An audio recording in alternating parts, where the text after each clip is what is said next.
Assalamualaikum warahmatullahi wabarakatuh.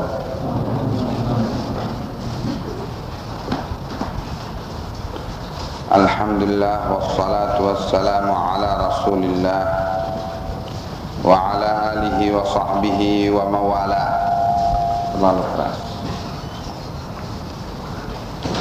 Ya ayyuhalladzina amanu taqullaha haqqa tuqatih wa la tamutunna illa wa antum muslimun. Ya ayyuhan nasu taqu rabbakumul ladzi khalaqakum min nafsin wahidah wa khalaqa minha zawjaha wa batha minhuma rijalan katsiran wa nisaa wattaqullaha alladzi tasaaluna bihi wal arham innallaha kana 'alaikum raqiba. Ya ayyuhalladzina amanu taqullaha wa qulu qawlan sadida yuslih lakum a'malakum wa yaghfir lakum dhunubakum wa may yuti'illaha wa rasulahu faqad faza fawzan 'azima.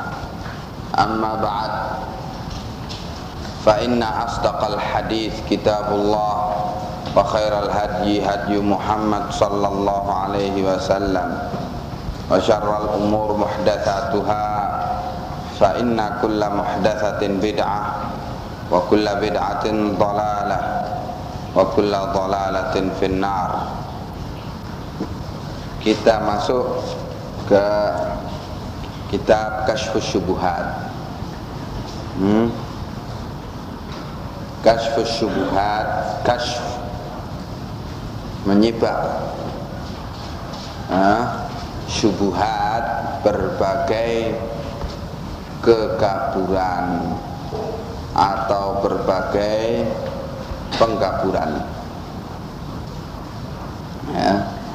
Di sini berarti yang dibantah oleh Syekhul Islam Al-Mujaddid Muhammad bin Abdul Wahhab rahimahullah adalah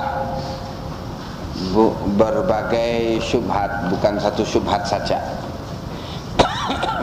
Berbagai pengkaburan atau kekaburan yang dibikin oleh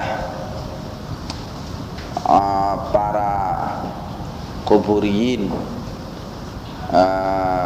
para penyembah kubur dari kaum tarekat sufiyah dan yang semisalnya, di mana mereka membuat pengkaburan bahwa tidak benar mereka ini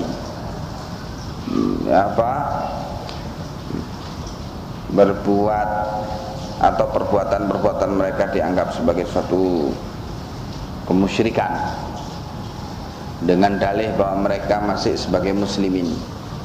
Maka berarti tidak mungkin mereka itu dianggap sebagai orang-orang yang berbuat perbuatan syirik atau orang-orang yang gugur imannya karena perbuatan itu.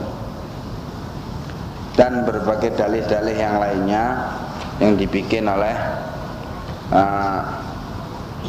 mereka untuk mengkaburkan pengertian dan kedudukan tauhidul ibadah, yang ini sungguhnya adalah pokok. Syekhul Islam Ibn Taimiyah menerangkan bahwa perbuatan mereka kaum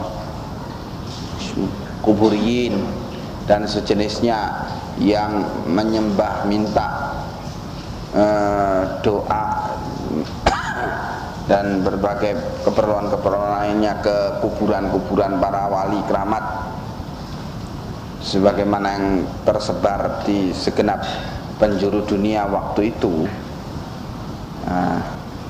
Syekhul Islam menerangkan bahwa itu adalah perbuatan kufur, perbuatan syirik, dan pelakunya adalah musyrik, syirik akbar yang menyebabkan dia keluar dari Islam dengan perbuatan tersebut. Nah, maka mereka pun bangkit membantah Syekhul Islam dengan menilai seolah-olah Syekhul Islam khawarij. Khawarij yakni mengkafirkan kaum muslimin.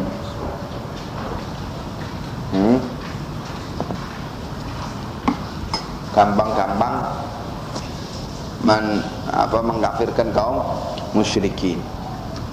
Tuduhan itu demikian santer dan menyebar luas. Nah,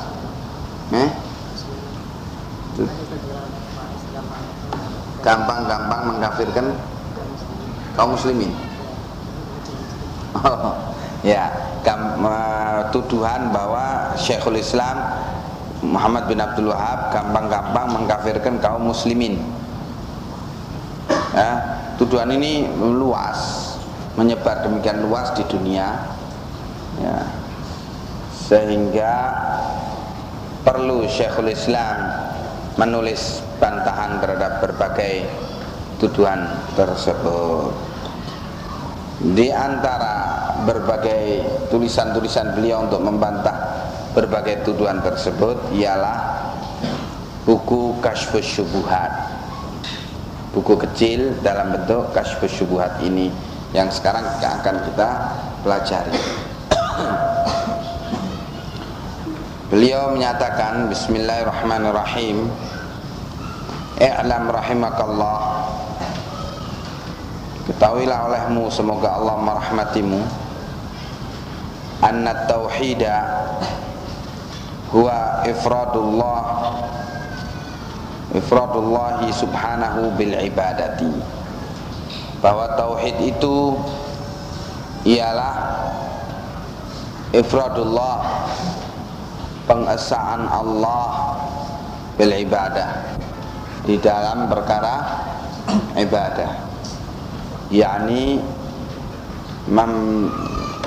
mengesahkan Allah di dalam hak mendapatkan peribadatan dari hamba-hambanya. Itu sesungguhnya tauhid. Jadi kalau disebutkan at-tauhid di dalam berbagai keterangan-keterangan di dalam kitab-kitabnya Ahli Sunnah, itu pengertiannya ialah ifradullahi subhanahu bil ibadati, mengesahkan Allah, ya, mentauhidkan Allah di dalam peribadatan. Naam. Kemudian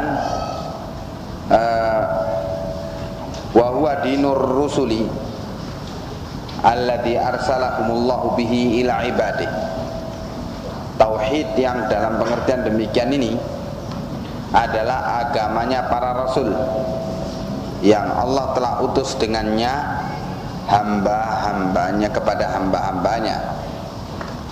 Segenap para rasul membawa misi menyebarkan tauhid, at-tauhid dalam pengertian demikian. Ya, ifradullah subhanahu bil ibadah. Inilah agama para rasul.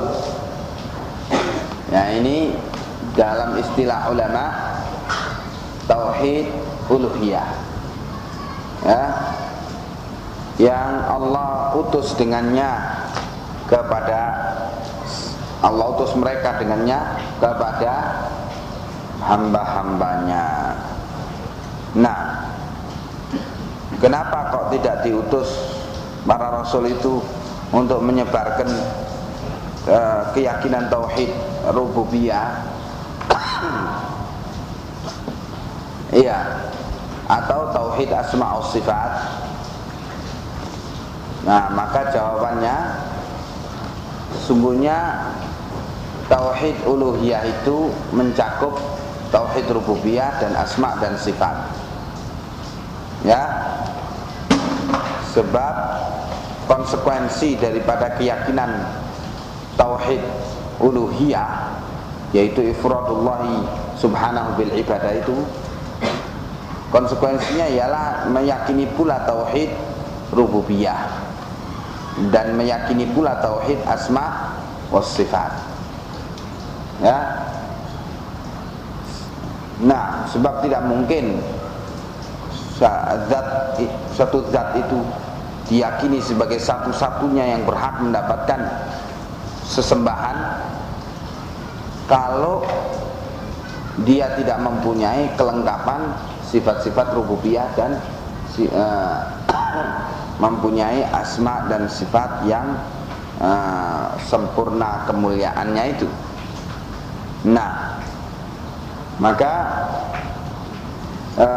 yang diserukan oleh para nabi dan para rasul ialah at-tauhid, yang puncaknya ialah tauhid uluhiyah, yang keyakinan kepada tauhid uluhiyah ini meliputi pula keyakinan kepada tauhid rububiyah dan asma dan sifat.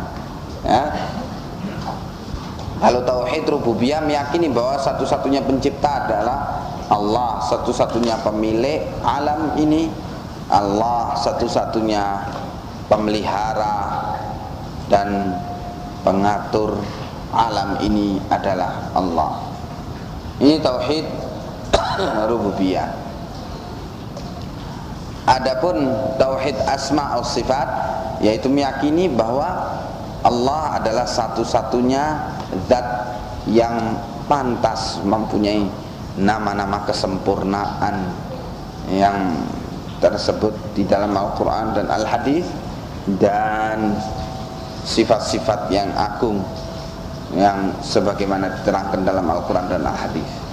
Keyakinan seperti ini bahwa Allah lah satu-satunya yang berhak mempunyai diberi nama dan mempunyai sifat-sifat demikian hanyalah Allah. Ini adalah tauhid asma wa sifat. Semua itu konsekuensi daripada keyakinan tauhid uluhiyah, tauhidul ibadah. Sebab dengan yakin tauhid rububiyah, yakin tauhid asma wa sifat, kalau orang itu konsekuen dengan keyakinannya, pasti dia akan sampai suatu kesimpulan bahwa memang hanya Allah lah yang berhak untuk diibadahi, selain Allah tidak berhak. Sebab syarat untuk zat itu sebagai satu-satunya yang berhak mendapatkan peribadatan ialah harus mempunyai kesempurnaan rububiyah dan kesempurnaan asma was sifat, dan yang mempunyai kesempurnaan itu hanya Allah. Maka itulah sesungguhnya misi para rasul yang Allah utus kepada sekalian manusia, kepada hamba-hambanya dengan misi tersebut. Fa'awwaluhum Nuh alaihi salam, arsalahu Allahu ila qaumihi lamma ghalau fis salihina. Maka rasul yang pertama ialah Nuh alaihi salam. Ya? Rasul pertama ialah Nuh alaihi salam.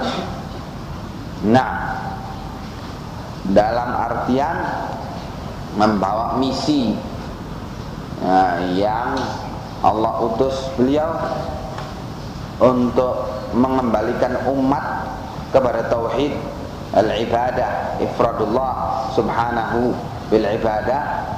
Ini Nuh dalam keadaan menghadapi umatnya yang telah berbuat syirik, musyrikin.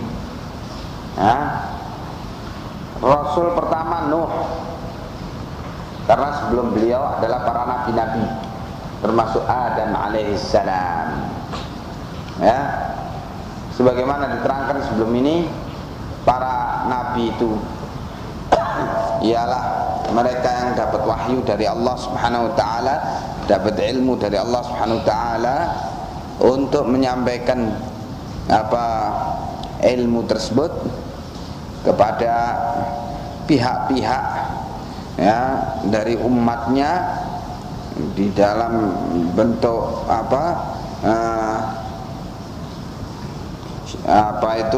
keyakinan dan syariah, tetapi tidak sebesar para rasul. Mengapa? Karena memang para nabi-nabi itu mereka pada umumnya diutus oleh Allah untuk melanjutkan risalah para nabi-nabi sebelumnya. Keumumannya demikian. Sedangkan rasul-rasul itu diutus oleh Allah membawa risalah yang baru untuk umat yang baru. Maka rasul pertama yang diutus oleh Allah dengan membawa risalah syariah yang baru, tetapi dengan risalah sama, yaitu ifradullahi subhanahu bil ibadah, itu tadi at-tauhid, ya. Risalahnya sama tapi syariatnya berbeda, dan memang problemnya berbeda pula. Karena sejak Nabi Nuh itu dikatakan di sini apa? Ghalau. Kaumnya Nabi Nuh ghalau fis salihin, melampaui batas di dalam mengkultuskan orang-orang soleh, yaitu disebutkan waddun wa suwa'un wa yaghutz wa ya'uq wa nasrun, yaitu namanya orang-orang soleh itu wad, suwa', yaghutz, ya'uq dan nasr. 5 orang ini ya, yang sangat diagungkan. Mereka adalah orang-orang soleh, sangat diagungkan, sangat dimuliakan oleh kaum Nuh, sehingga pengagungan itu berakibat kepada syirik sebagaimana yang sudah diceritakan, ya. Nah, di mana semula mereka beralasan ingin mengabadikan nilai-nilai perjuangan dan kepahlawanan para tokoh-tokoh tersebut, orang-orang soleh itu. Karena itu setiap acara kolosal yang dilakukan oleh mereka, acara-acara umum, itu dihadirkan miniatur atau model tiruan atau bentuk daripada tokoh-tokoh soleh itu yang telah meninggal dunia. Nah, dihadirkan dalam bentuk ukir-ukiran batu tentang wajah orang tersebut, hanya semata-mata sekedar membangkitkan semangat aja orang untuk mengingat betapa agungnya orang ini, supaya umat tetap mengabadikan nilai-nilai perjuangan orang tersebut atau nilai-nilai akhlak dan amal serta kesolehan orang-orang tersebut. Datang generasi berikutnya, akhirnya mereka bikin haul di kuburan-kuburan orang tersebut, ya, dengan menghadirkan patung tersebut yang terukir dengan meniru wajah orang itu di kuburan tersebut. Nah, haul-haul itu dengan membacakan riwayat-riwayat orang tersebut. Nah, datang generasi ketiga, itu mereka membuat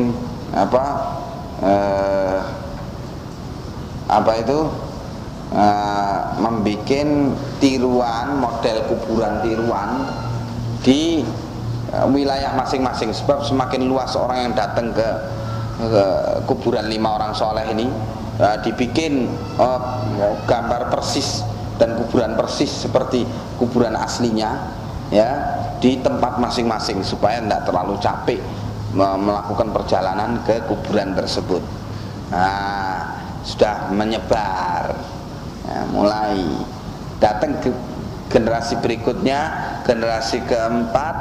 Nah, mereka sudah semakin jauh dari ilmu, kemudian mereka meyakini bahwa nenek moyang mereka dulu melakukan berbagai acara-acara itu tadi ialah karena meyakini bahwa orang-orang soleh itu tadi bisa dimintai doa, bisa menyampaikan segala peribadatan kepada Allah.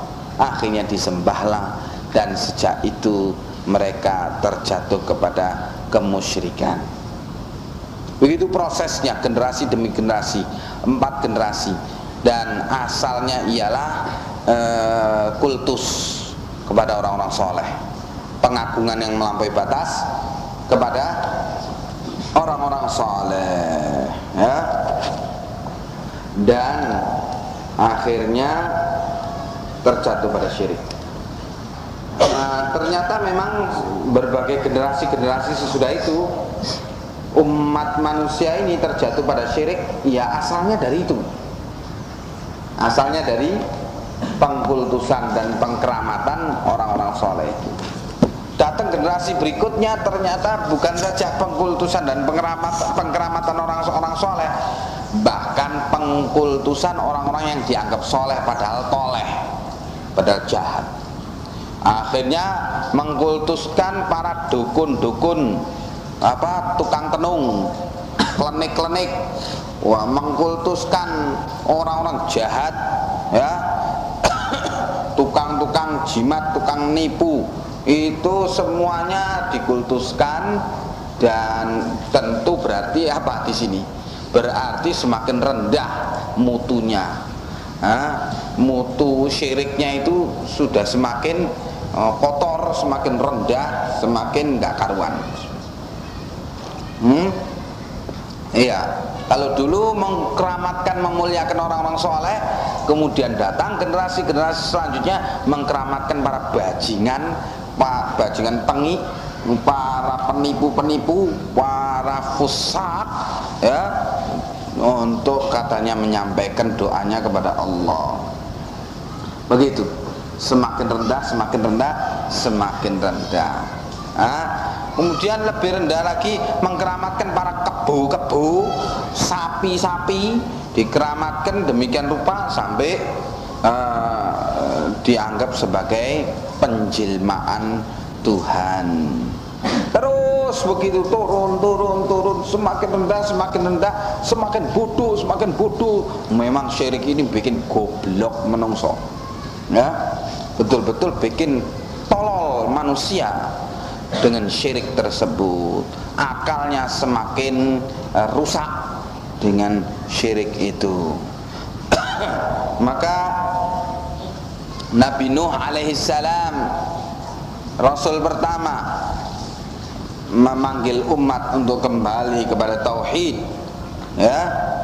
Nah, wa akhirur rusuli, dan Rasul terakhir ialah Muhammad sallallahu alaihi wasallam. Dia adalah Muhammad bin Abdullah sallallahu alaihi wasallam. Wa huwa alladhi kassara suwara haula'is salihina.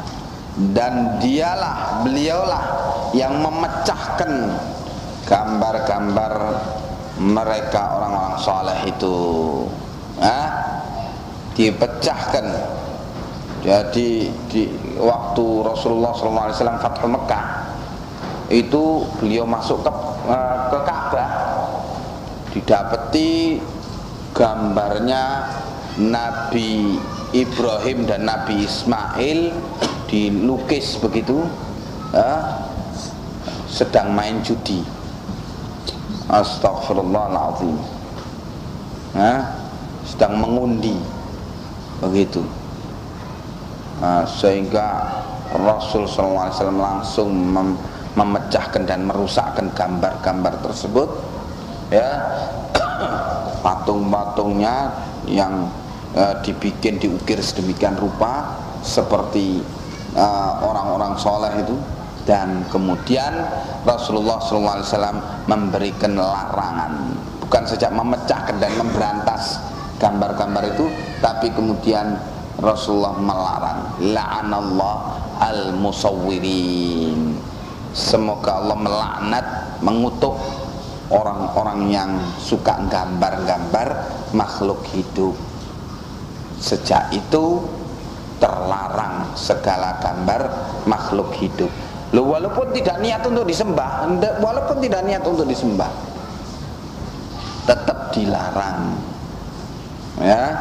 Nah, begitu Rasulullah SAW menutup pintu yang mengantarkan orang kepada syirik, sebagaimana yang terjadi pada kaum Nuh alaihissalam.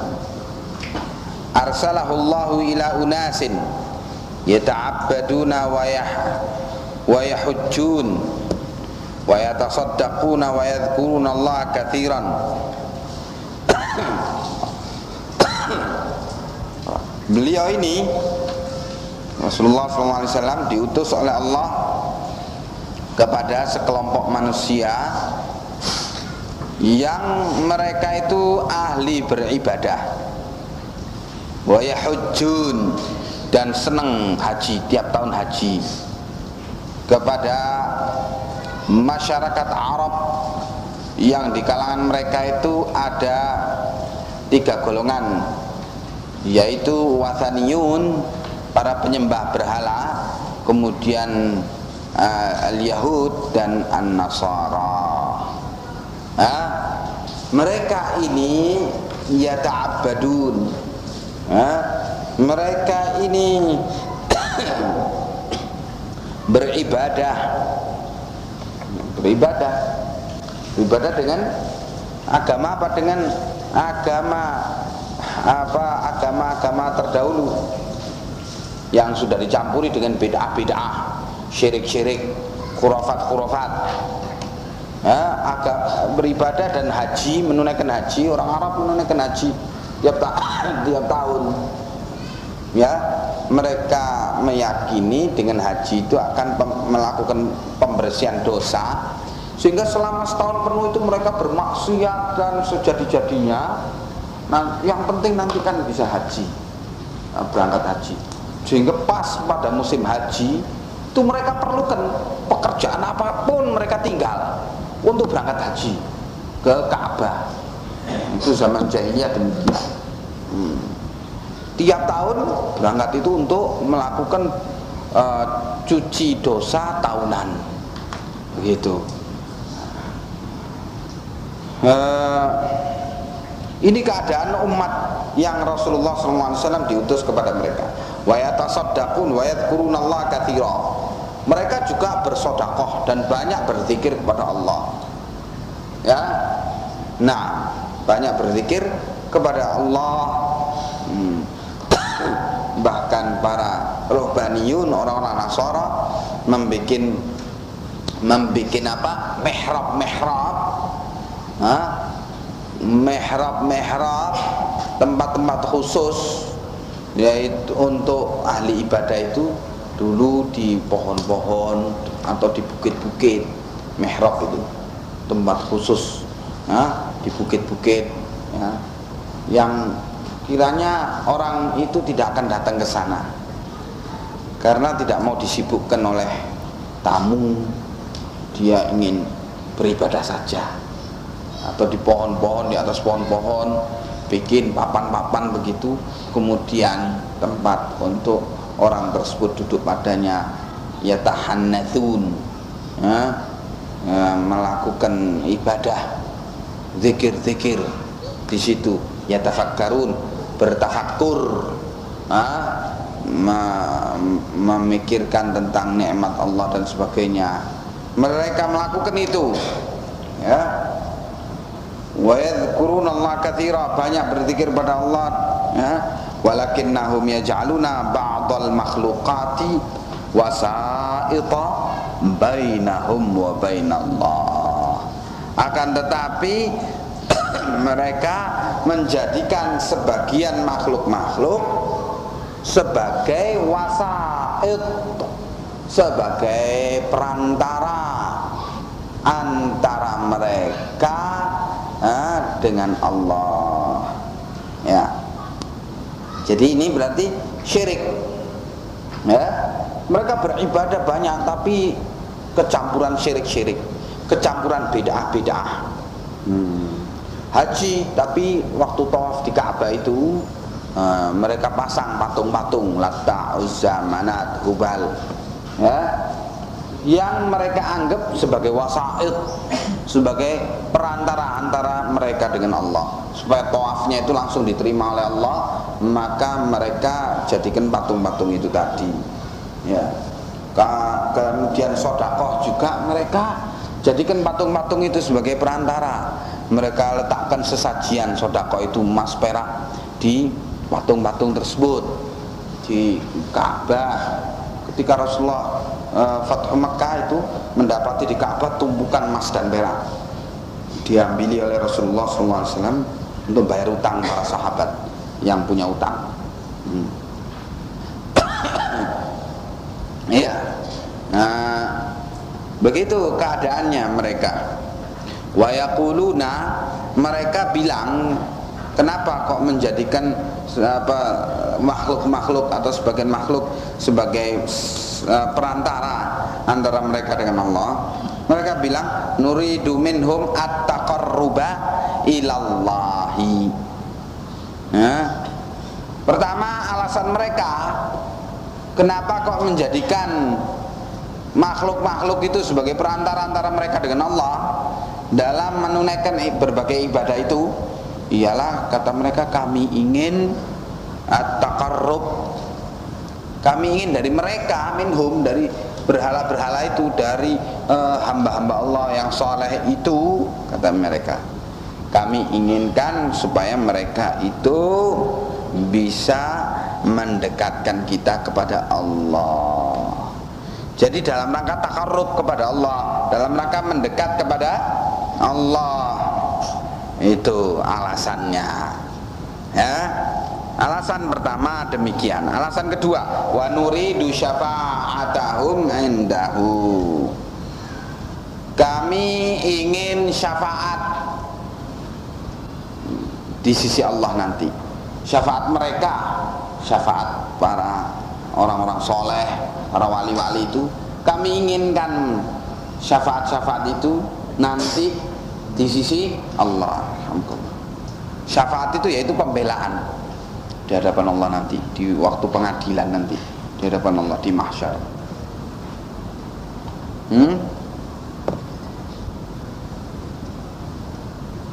Itu yang dilakukan. Alasan kedua ini, mereka yakin bahwa para wali-wali itu punya syafaat, makanya mereka beribadah kepada Allah melalui wali-wali itu tadi, melalui kuburan-kuburan wali itu, atau melalui patung-patung yang digambarkan seolah-olah sebagai duplikat daripada wali-wali itu, ya. Nah, itu dengan itu akan dapat syafaat nanti di yaumul kiamat dari wali-wali itu. Karena dengan sering ibadah kepada wali-wali itu, akhirnya wali-wali itu kenal, oh kamu si Joni, ya sudah John, nanti tak kasih syafaat di yaumul kiamat, ya. Nah, orang Allah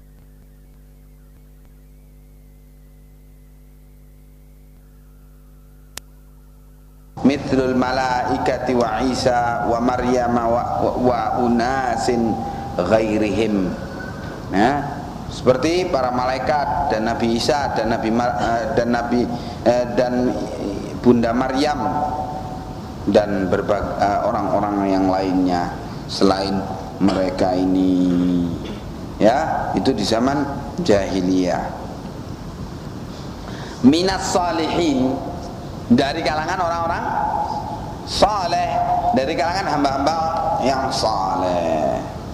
Nah, sehingga mempunyai alasan yang seperti itu, dua alasan apa perbuatan syirik mereka itu tadi. Faba'atsallahu ilaihim Muhammadan sallallahu alaihi wasallam, maka Allah utus kepada mereka Nabi Muhammad sallallahu alaihi wasallam, yujaddidu lahum dina abihim Ibrahim alaihissalam, yang untuk memperbaharui, yakni dibikin baru kembali, bukan diganti yang baru, tapi dibikin baru kembali, itu tajdid, ya. Nah, semula baru, kemudian dikotori oleh bid'ah-bid'ah, oleh khurafat-khurafat yang dianggap bahwa ini juga agamanya Nabi Ibrahim. Mereka ngaku gitu, padahal itu bid'ah-bid'ah, dibikin-bikin baru, syirik-syirik, dikotori dengan itu, sehingga yang sesungguhnya asalnya itu baru, bagus, agamanya Nabi Ibrahim itu jadi kotor oleh berbagai polusi agama itu tadi, yaitu dalam bentuk klenik-klenik, syirik-syirik, berbagai bid'ah-bid'ah itu tadi. itu polusi. Nah, sehingga tertutup berbagai polusi tadi, sehingga yang tampak ialah kotornya, bid'ahnya, syiriknya, khurafatnya, itu yang tampak. Aslinya sudah nggak kelihatan. Nah, ini agama Nabi Ibrahim, istilahnya agama Hanif. Kemudian istilah lain ialah agama Islam.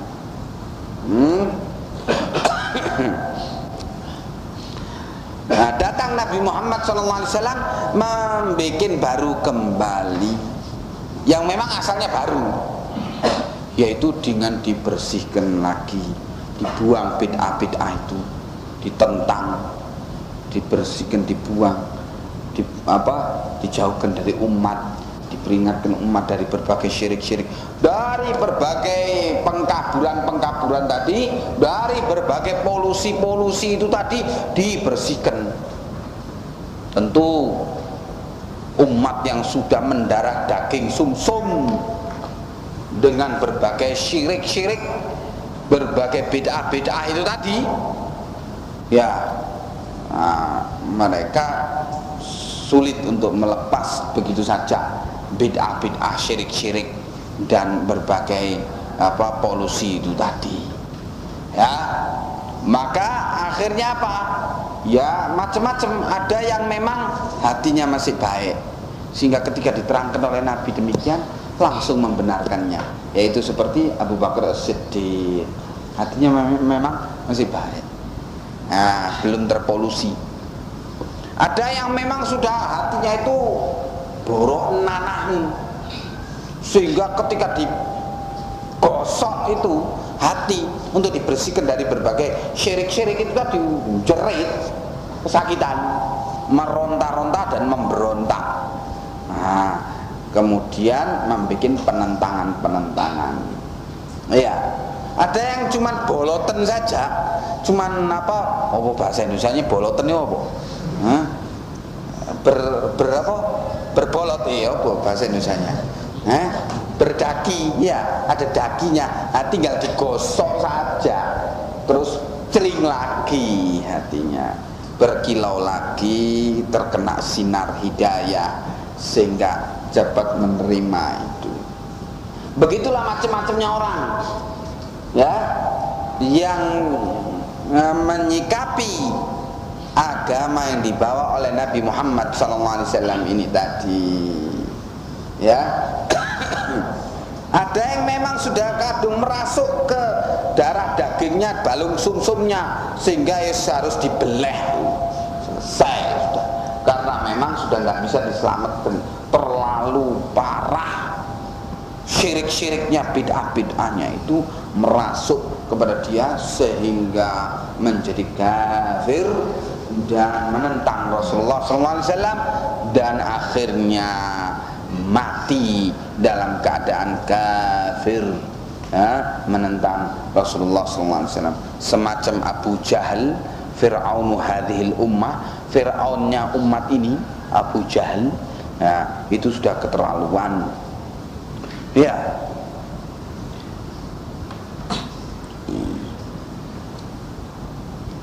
Wa yukhbiruhum anna hadha at-taqarruba wal i'tiqada mahdhu haqqillah.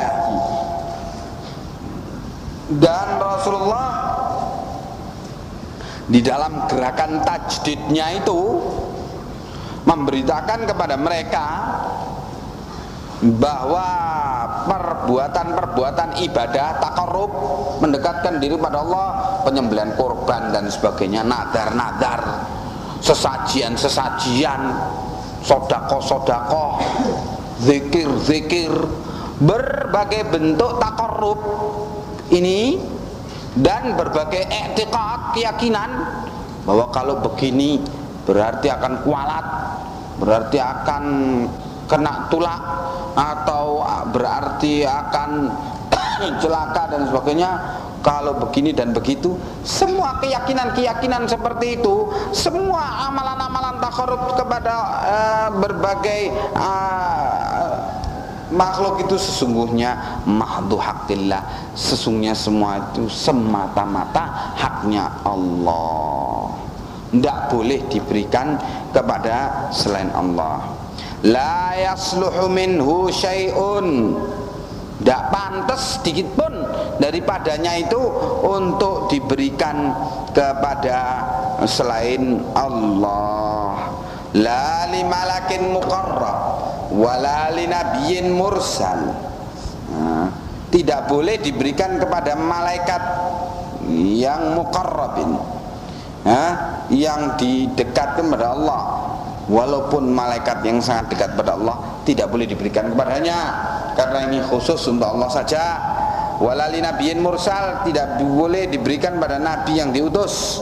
Fadlan an ghairihima, lebih-lebih diberikan kepada selain malaikat dan selain nabi, ya, diberikan pada wali-wali atau diberikan kepada dukun-dukun, tukang tenung, diberikan kepada jin-jin yang diyakini sebagai pihak yang bau reksa dan sebagainya. Nah, ini semuanya haram, tidak boleh untuk disajikan, dipersembahkan kepada mereka semua. Wa illa fahaula'il musyrikuna, kalau tidaklah demikian, ya, maka mereka kaum musyrikun, ya, kalaulah tidak demikian pengertian tauhid, maka berarti kaum musyrikun mukirruna, mereka mengakui, yashhadun, dan bersaksi, annallahu wal khaliqur raziq wahdahu la syarikalah. Mereka semua meyakini bahwa Allah lah al-khaliq, pencipta, ar-raziq, pemberi rizki, wahdahu, dia saja, la syarikalah, tidak ada sekutu baginya. Ini diyakini oleh kaum musyrikin. Loh, kalau tauhid itu hanya ini, hanya keyakinan bahwa pencipta satu-satunya adalah Allah, pemberi rizki satu-satunya adalah Allah. Kalau hanya ini tauhid, ya musyrikin ini ya sudah bertauhid, ya. Nah, wa annahu la yarzuqu illa huwa. Mereka yakin bahwa Allah itu bahwa sesungguhnya tidaklah bisa memberi rizki kecuali Allah. Wala yuhyi wala yumitu illa huwa.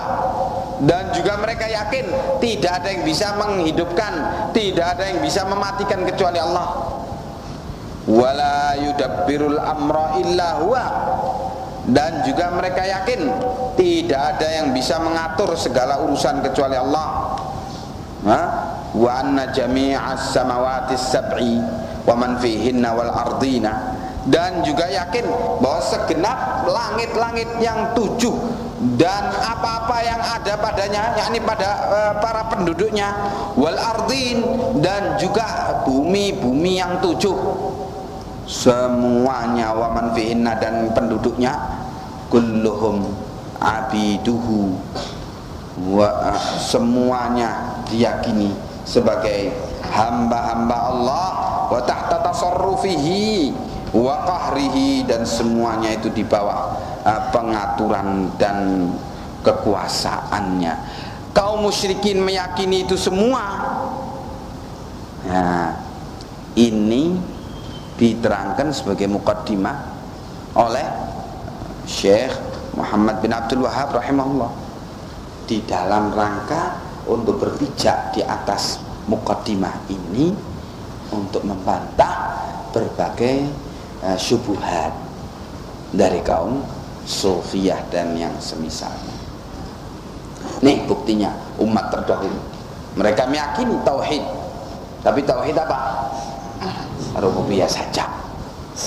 Tapi toh mereka dianggap belum bertauhid, dianggap masih musyrikin, karena hanya meyakini tauhid rububiyah. Fa idza aradta dalila ala anna haula'il musyrikina alladzina qatalahum Rasulullah sallallahu alaihi wasallam, yashhaduna bihadza, kalau kamu ingin dalil yang menunjukkan bahwa mereka kaum musyrikin Arab yang Rasulullah perangi mereka itu bersaksi dengan persaksian sebagaimana disebutkan di atas, menyaksikan bahwa satu-satunya pencipta adalah Allah, menyaksikan bahwa satu-satunya pemberi rezeki.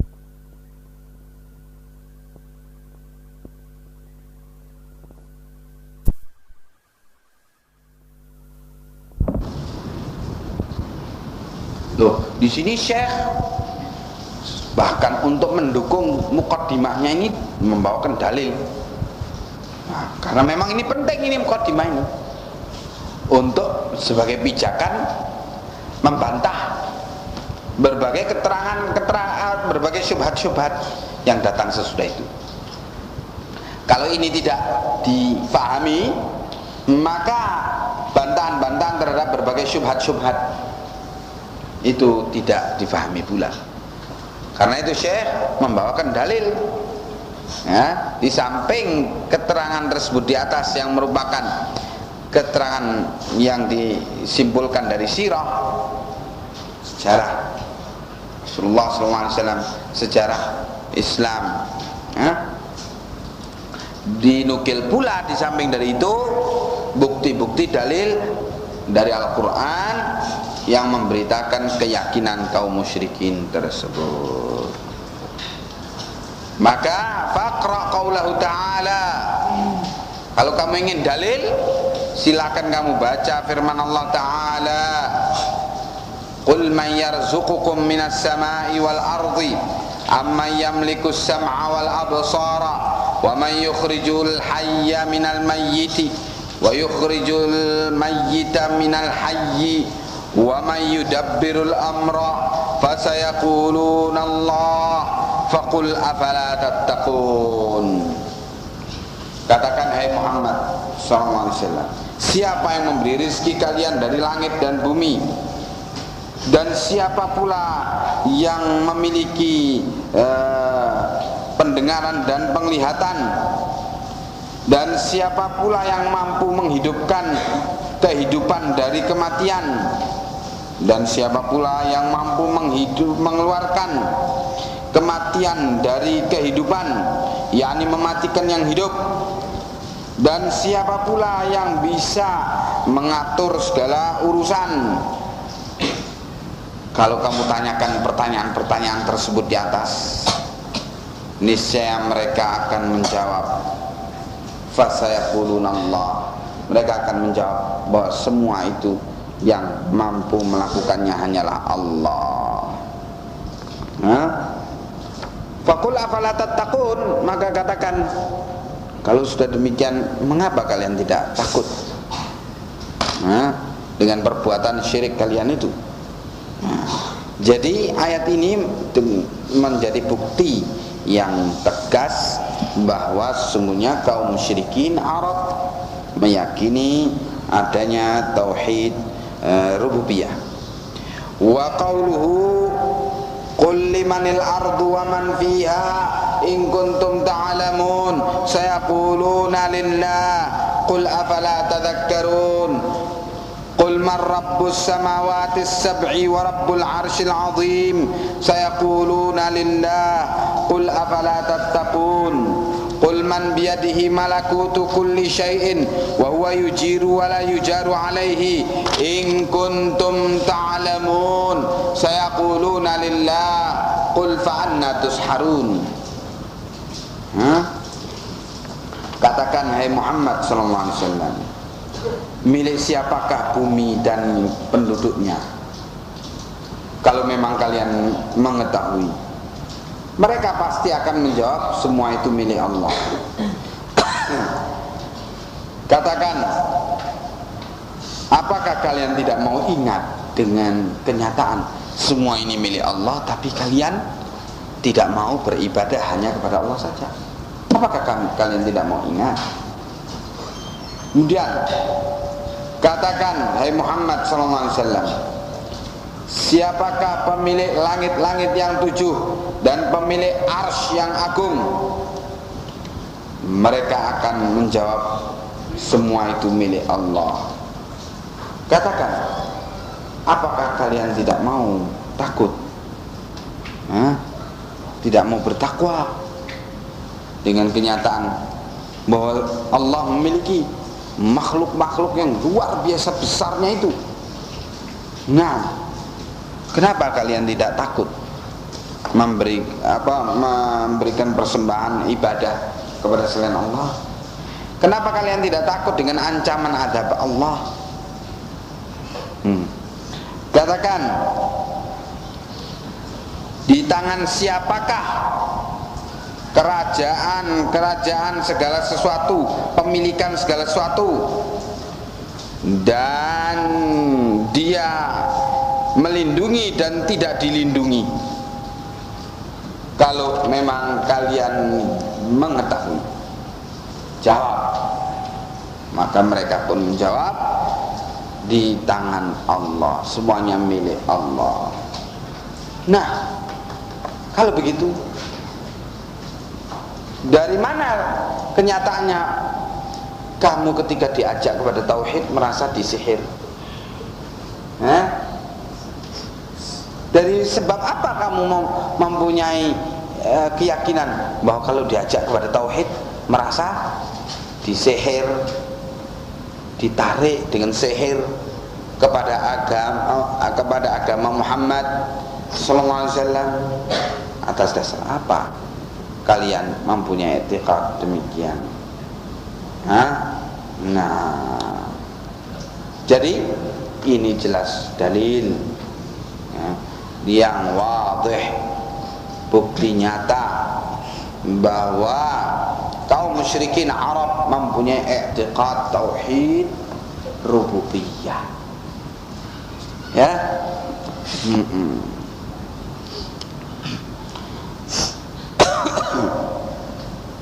Fa idza tahaqqaqta annahum muqirruna bihadza, kalau kamu sudah pasti bahwa mereka kaum musyrikin Arab meyakini hal yang demikian,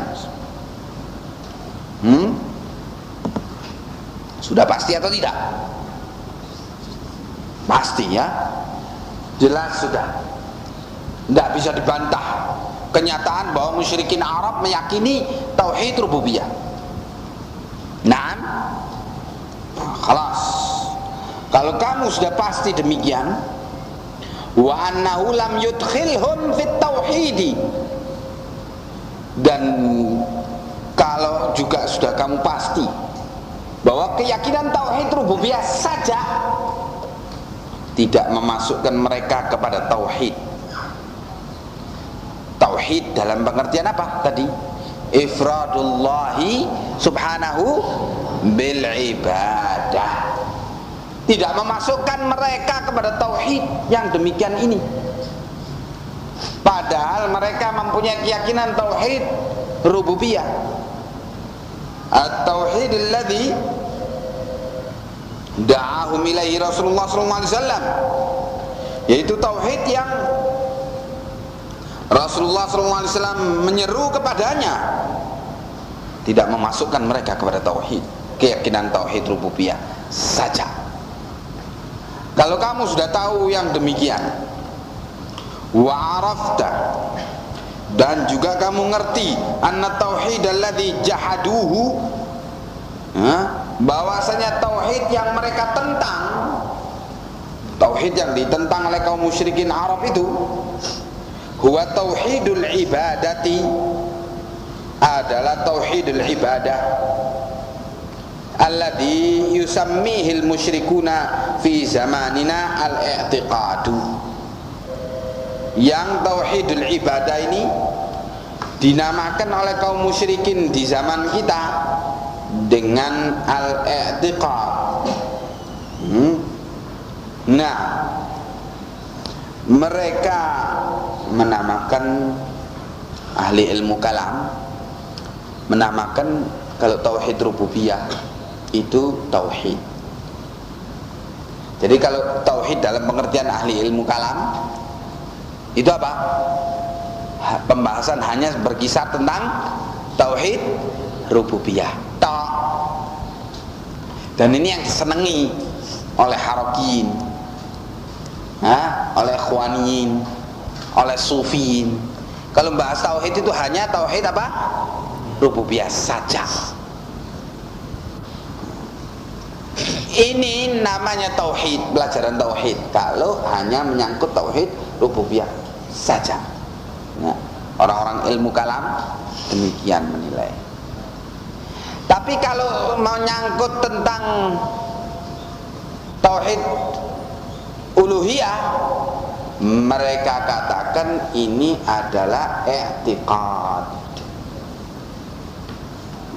Mereka bilang jangan kita membahas tentang i'tiqad. Kalau i'tiqad itu i'tiqad masing-masing lah. Kita membahas saja tauhid, begitu. Maksudnya tauhid apa tadi? Yaitu hanya pembahasan tentang tauhid rububiyah, yaitu tentang pembahasan adanya Allah pasti. Maka dibikin keterangan panjang lebar sampai berjilid-jilid tebelnya keterangan, hanya sekedar untuk menerangkan bahwa Allah itu ada. Coba, ini ilmu kalam, ini pelajaran tauhid. Kalau masalah menerangkan bahwa Allah itu ada, nggak perlu berjilid-jilid. Pasti setiap manusia dan jin fitrahnya meyakini bahwa Allah itu ada, kecuali yang sudah rusak. Ateis mulutnya bilang Allah tidak ada, ya, tetapi fitrahnya tidak bisa didustai oleh mulutnya. Akhirnya apa orang-orang ateis?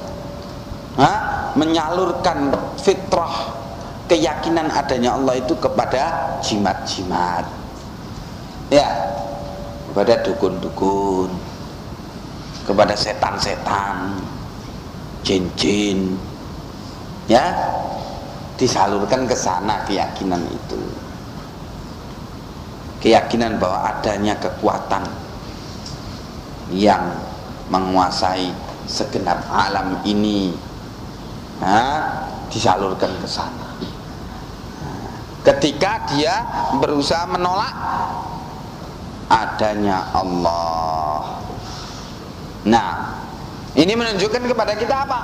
Bahwa adanya Allah itu adalah perkara yang fitrah dan dengan mudah diyakini oleh Yahudi dan Nasara, ya, diyakini oleh musyrikin. Berbagai agama meyakini Allah itu ada.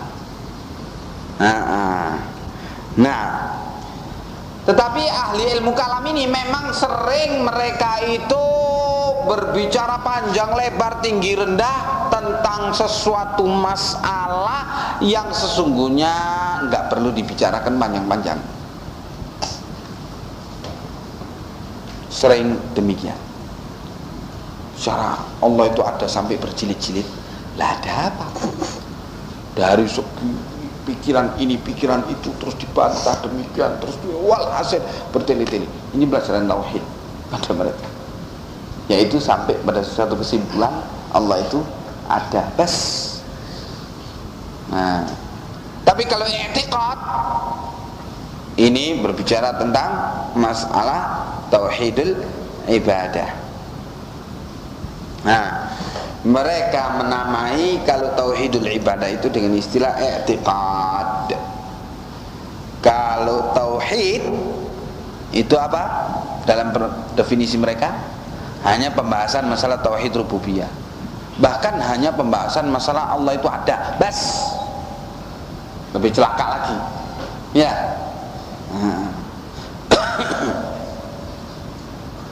Iya. Dikatakan di sini oleh Syekh, kama kanu yad'una Allah subhanahu lailan wa nahara, sebagaimana keadaannya mereka kaum musyrikin itu yang ngaku muslimin, mereka berdoa kepada Allah yang maha suci malam dan siang. Tsumma minhum yad'ul malaikata, tetapi kemudian dari mereka itu ada yang berdoa kepada para malaikat dengan alasan dua alasan ya tadi. Apa tadi musyrikin berdoa kepada selain Allah itu alasannya dua, yaitu talabut taqarrub ilallah, dan yang kedua ialah asy-syafa'ah. Ini musyrikin Arab. Nah, sekarang kaum muslimin sekarang ini berdoa kepada para malaikat. Kenapa? Juga alasannya sama dua ini tadi. Ya. Alasannya li ajli salahihim wa qurbihim minallahi liyashfa'u lahu. Yaitu karena mereka itu, para malaikat itu adalah orang-orang yang baik ya, dan orang-orang yang dekat kepada Allah ya, liyashfa'u lahu, supaya orang-orang baik itu akan mensyafaatinya. Alasannya sama ya, persis. Nah, au yad'u rajulan salihan mithlul Lat au nabiyyan mithlu Isa, atau berdoa kepada seorang yang saleh seperti Lat. Lat ini asalnya adalah orang saleh menurut satu riwayat, orang yang kerja setahun penuh dalam hidupnya untuk mengumpulkan duit, nanti menjelang musim haji bulan Syawal itu mulai musim haji ya, Syawal, Dzulqa'dah, Dzulhijjah, puncaknya di Dzulhijjah. Di musim haji dia kumpul uang yang dia kumpulkan kerja selama setahun itu, dia belikan tepung, dia belikan segalanya, kemudian dia adoni untuk kemudian dibikin roti-roti. Setiap jamaah haji lewat dibagi-bagi roti itu, cuma-cuma sebagai sedekah. Begitu setiap tahun kerja untuk sedekah itu kan. Orangnya tinggalnya di Taif. Lat, dari kata lat tayalutu, yakni mengadon tepung ya, dia sendiri yang mengumpulkan duit, dia sendiri yang mengadoni tepung itu, dia sendiri yang kemudian membikinnya roti, memasaknya jadi roti, dan dia sendiri yang membagi-bagikan roti itu ke berbagai rombongan jamaah haji yang lewat di Taif. Nah, ini Lat ya. Nah, setelah orang ini meninggal dunia, orang-orang jamaah haji dari berbagai kabilah Arab mengingat jasa orang tersebut, orang soleh ini tadi. Akhirnya di atas kuburnya Latta itu dibangunlah batu yang diukir serupa dengan wajahnya Lat ini tadi, orang yang suka ngadoni tepung ini tadi. Nah, setiap jamaah haji mau berangkat ke Mekah, tawaf dulu di kuburan Lat ini, sehingga jadilah berhala Latta ya. Nah, begitu kaum musyrikin Arab jadi berdoa kepada seorang yang soleh mithlul Lat au nabiyan mithlu Isa, atau berdoa kepada nabi seperti Isa, sama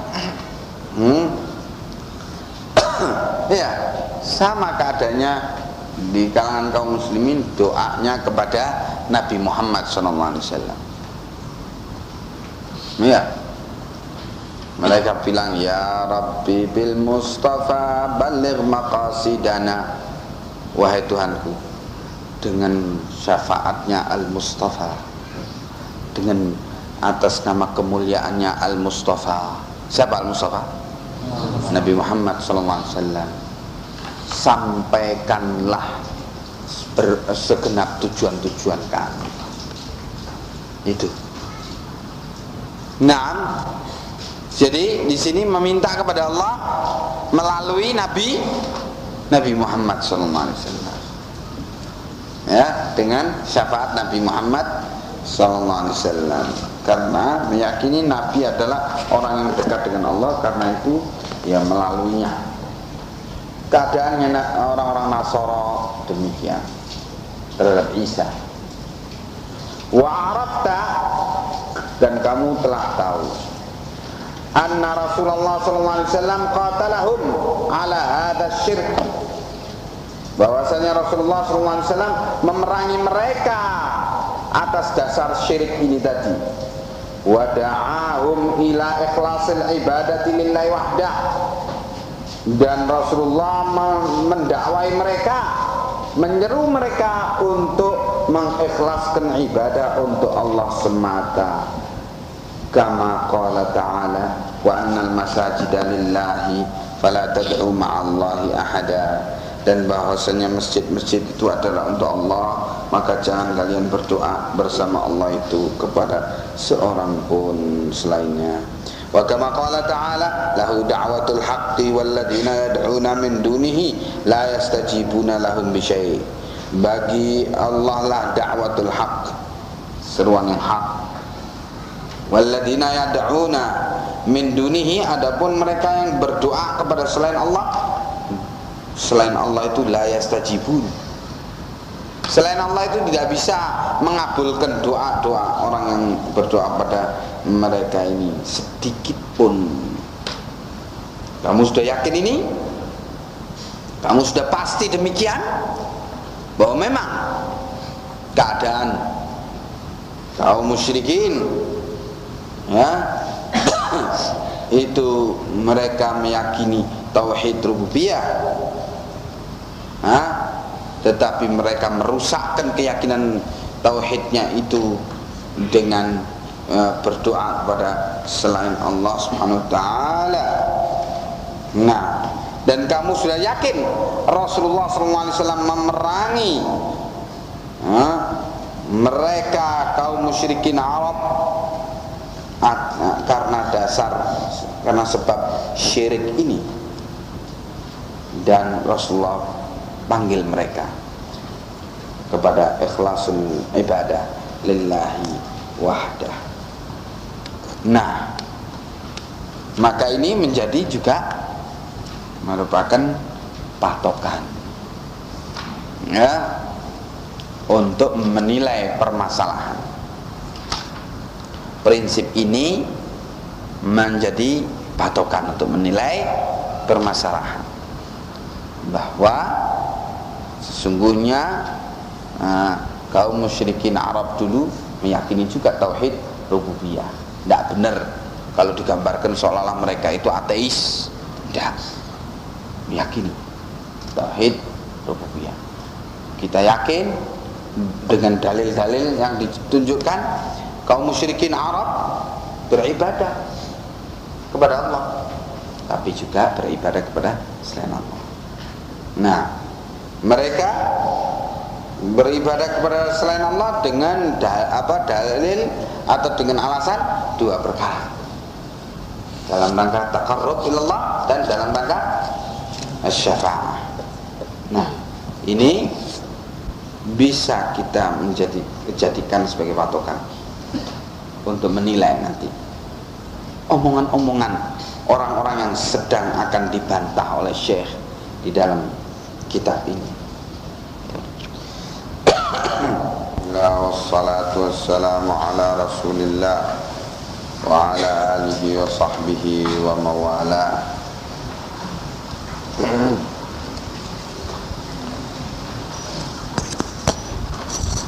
Nah, qala Syekhul Islam Muhammad bin Abdul Wahhab rahimahullah,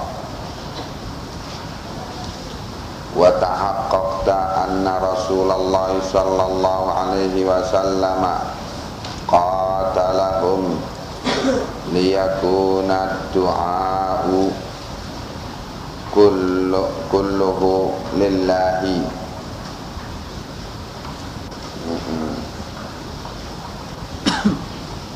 wadzabhu kulluhu lillahi. Ya, sampai situ.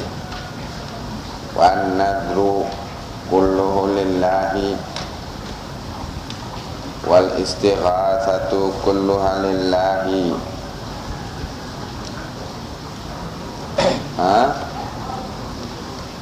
Kenapa?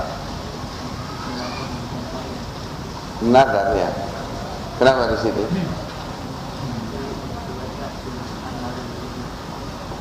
Oh.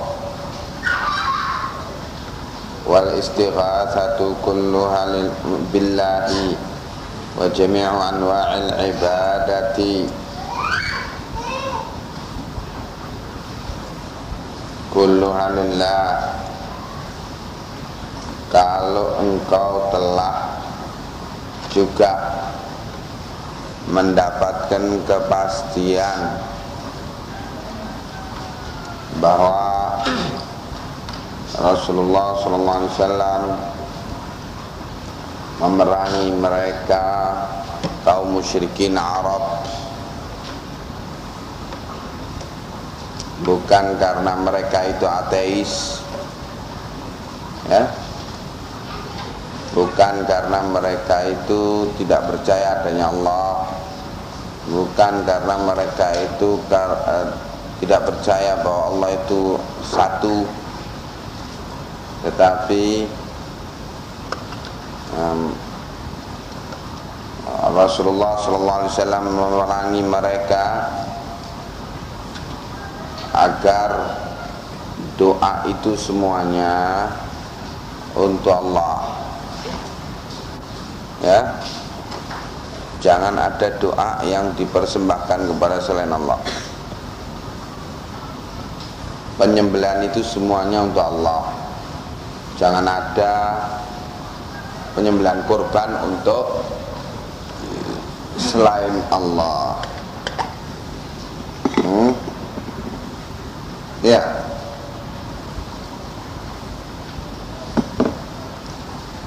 memerangi mereka agar nazar itu semuanya untuk Allah, jangan ada nazar untuk selain Allah. Nazar itu apa? Said.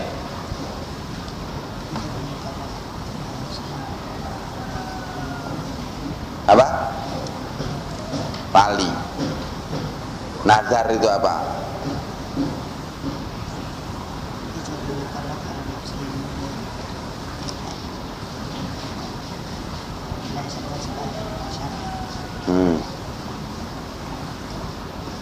Ijabul mukallaf ala nafsihi ala ma ghairi wajibati syara'. Ya, barakallahu fi.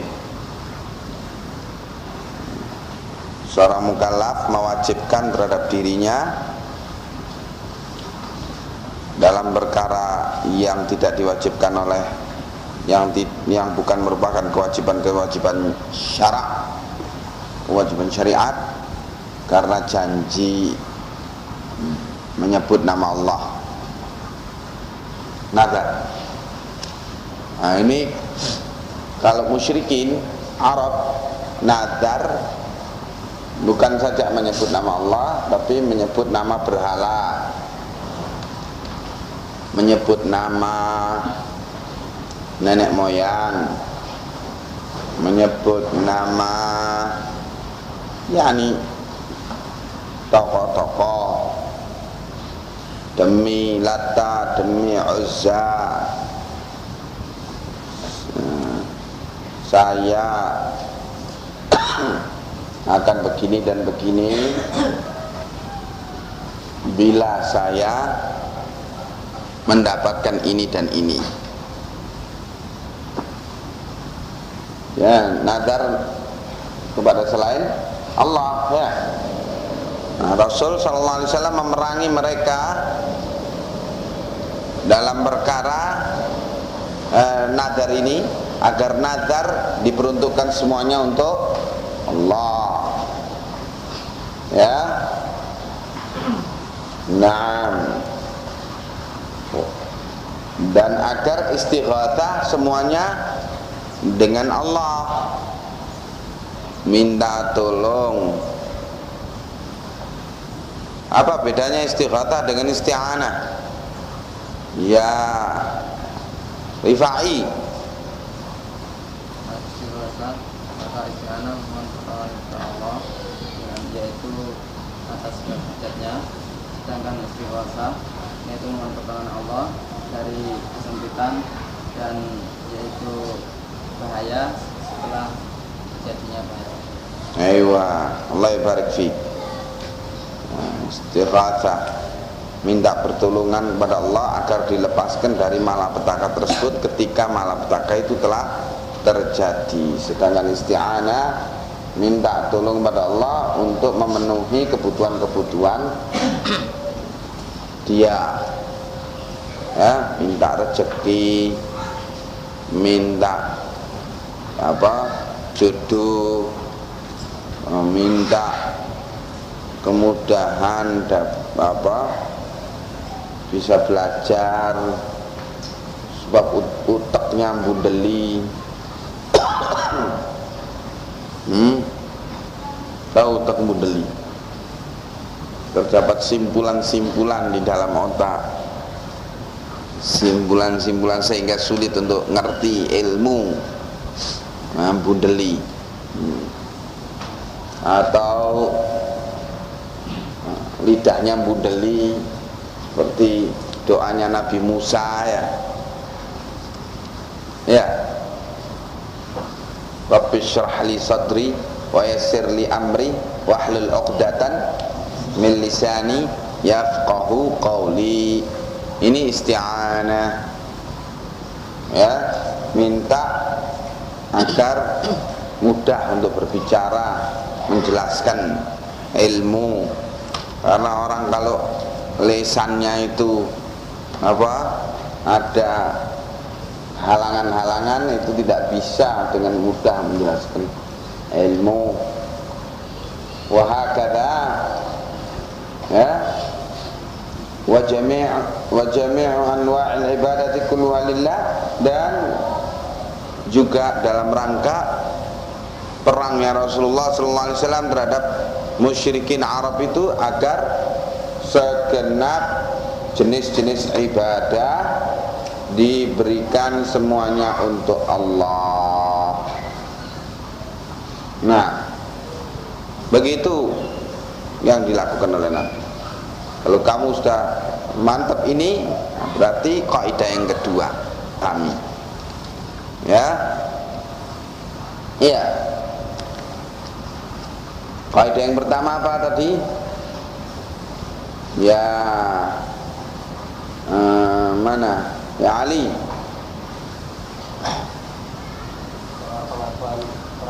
Ya, keyakinan orang-orang musyrikin Arab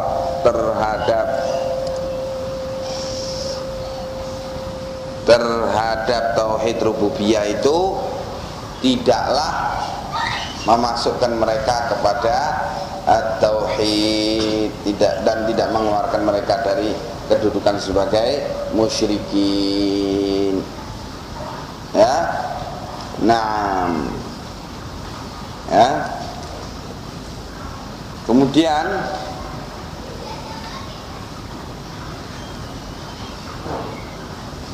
wa arafta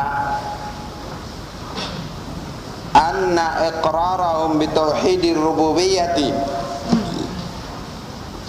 lam yudkhilhum fil islami, dan kau telah tahu bahwa pengakuan ikrar mereka musyrikin Arab dengan tauhid rububiyah tidak memasukkan mereka ke Islam. Iya. Wa anna qasdahumul malaika qasdahumul malaikati awil anbiya'i awil awliya'i.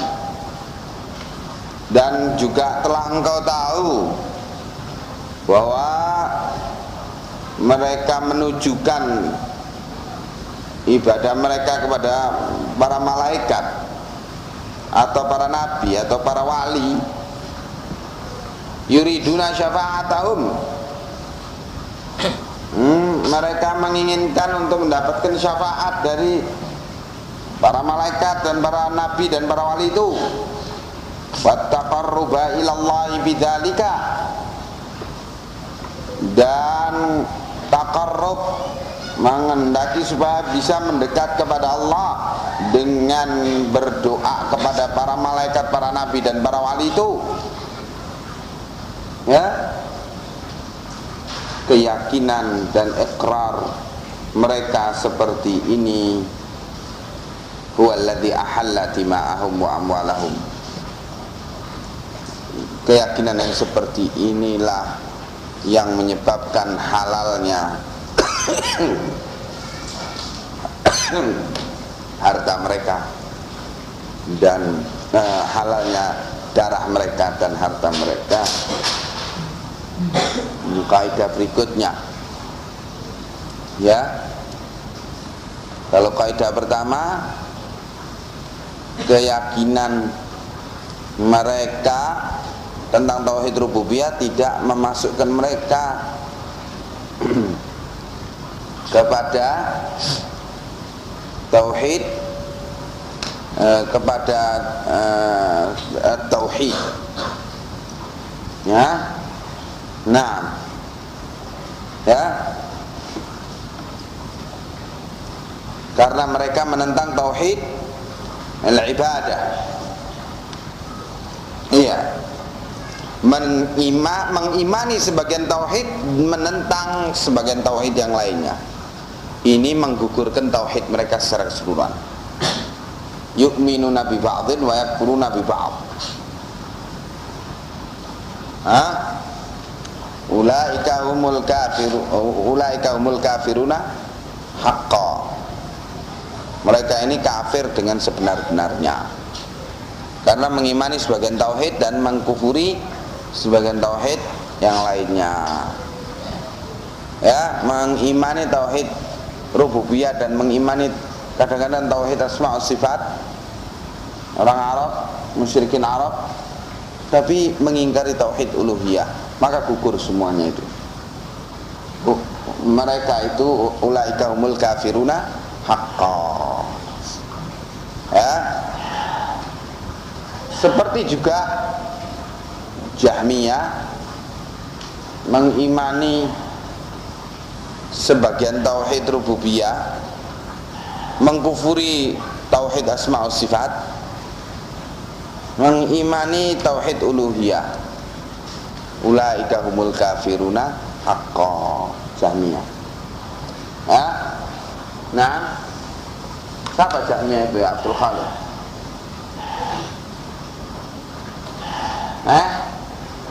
Lupa, sudah diterangkan belum? Ya Irbad. Sami'ta. Kenapa lupa ya Abdul Khalid? Allah yahdi. Ada yang bundeli pada otak kamu. Iya, pengikutnya Jaham bin Sofwan yang mengingkari asma wa sifat. Ini ulaika humul kafiruna haqqan. Kaidah yang kedua, bahwa Rasulullah SAW memerangi mereka agar segala bentuk peribadatan itu hanya diperuntukkan kepada Allah. Ya. Kaidah ketiga, bahwa pelanggaran-pelanggaran mereka di dalam perkara tauhid uluhiyah itu, di dalam perkara syirik-syirik fil ibadah itu menyebabkan halalnya darah mereka. Mereka mempersembahkan peribadatan itu kepada para malaikat, para nabi dan para wali, tujuannya bukan karena para malaikat, para nabi dan para wali itu diyakini sebagai Tuhan, enggak, tapi semata-mata dalam dua perkara tujuan mereka, yaitu untuk mendekatkan mereka kepada Allah dan untuk supaya disyafaati oleh pihak-pihak yang diibadahi itu tadi di hadapan Allah. Maka yang demikian ini menyebabkan